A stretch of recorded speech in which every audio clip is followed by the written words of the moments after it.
السلام عليكم ورحمة الله. معكم سمرة. اليوم بسوي لكم كيكة الفستق على طريقتي وإن شاء الله تنول إعجابكم.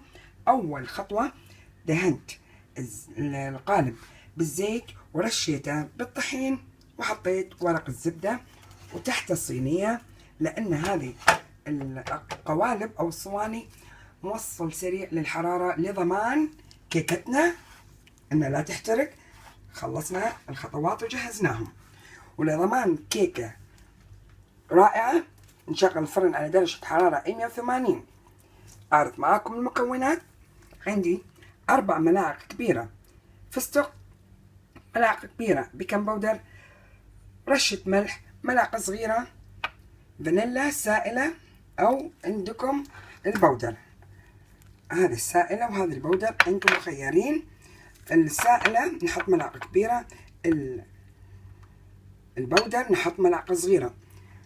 نقاط من اللون الأخضر، وعندي 3 بيضات، كوب وربع طحين منخولين، وكوب سكر، و3/4 كوب حليب سائل، وربع ونص كوب حليب زيت، نص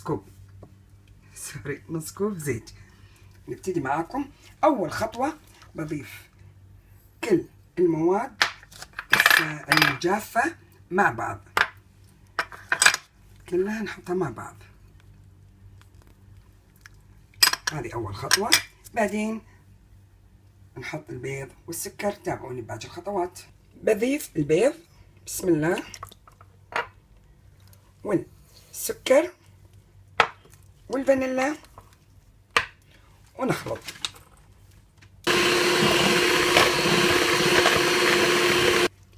بنزل الزيت مع الخفق.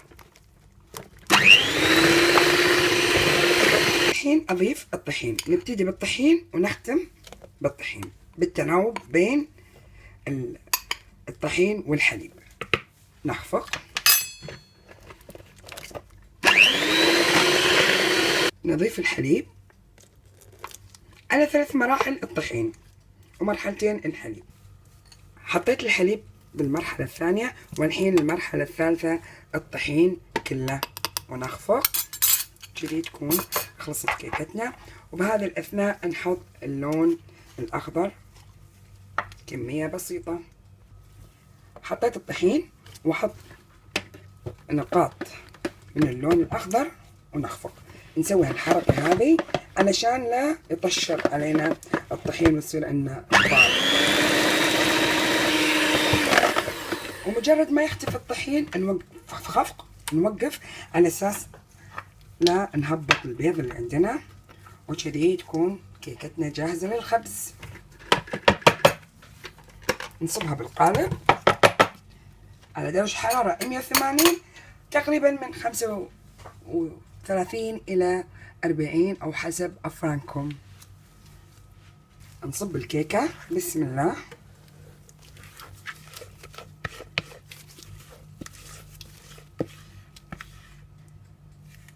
ونستودعها الله الفرن. وأنا قاعد أقول حسب أفرانكم. في أفران أنا عندي فرن كهرباء وعندي التايمر والوقت والديجريز درجة الحرارة. في أفران عادية ما فيها الشغلات هذه، فانتبهوا لكيكتكم علشان لا تحترق. وكذي ندخلها الفرن ونبتدي بالخطوة الثانية. الخطوة الثانية لكيكتنا كوب حليب سائل، وعلبة حليب نسلة، وعلبة حليب مبخر. مكتوب هني علبة حليب مبخر اللي عندكم، أي نوع، مو شرط النوع هذا الكارنيشن، أي نوع حليب مبخر. راح أضيف جميع أنواع الحليب على بعض وأحطهم بالثلاجة لحين تجهز كيكتنا. جميع أنواع الحليب مع بعض الحين بحطها بالثلاجة، وجهز معاكم الخطوة الثالثة للتزيين، وهذه اختيارية. بسوي معاكم الكريم شانتيه عشان نزين فيها كيكتنا. عندي مقادير الكريمة. كريمة سائلة سعة 250 ملي، 3 ملاعق سكر لأن هذه الكريمة فيها سكر خفيف. راح أحتاج باكيتين دريم ويب أو باكيت واحد حسب الخفق. إذا جمدت عندنا باكيت نكتفي، إذا ما جمدت نحط الباكيت الثاني. ودائما أنا أستعمل السكر هذا الناعم جدا رائع اللي يسمونه آيسينج شوجر أو سكر جلاسيه. أخذت 3 ملاعق. نبتدي بالخطوات. راح أضيف الكريمة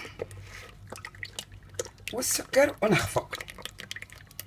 إذا تماسكت عندنا الكريمة مع السكر ما راح أحتاج الدريم ويب البودر. إذا ما تماسكت راح أحط الدريم ويب البودر.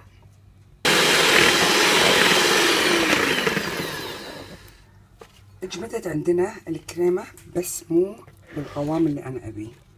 شوفوا أبيها أثقل من كذي. راح أضيف الكريمة الدريم ويب البودر. ضفت الظرف من الدريم ويب وأخفق لين أوصل للقوام اللي أنا أبيه. وصلت للقوام اللي أنا أبيه. شفتوا هذا القوام اللي أنا أبيه. هني احتجت بس باكيت واحد من الكريمة البودر. اللي ما عندها كريمة سايلة تاخذ كوب حليب بارد بارد جدا، حليب سائل بارد مع ظرفين الدريم ويب، ونحصل على كريم شانتيه. وخلصت كيكتنا. أشيلها من القالب عقب ما يعدي عليها 10 دقايق علشان نضمن انها تطلع من القالب ولا تلتصق لما تبرد. وبعدين نسقيها بانواع الحليب اللي خلطناهم ونحط عليها الكريمة اللي خفقناها. تابعوا لي للنهاية. راح افصل الكيكة عن الجوانب بهالطريقة هذه، وبعدين اشربها بالحليب. خليني الحين اقلبها كذي. بسم الله بسم الله تبارك الرحمن.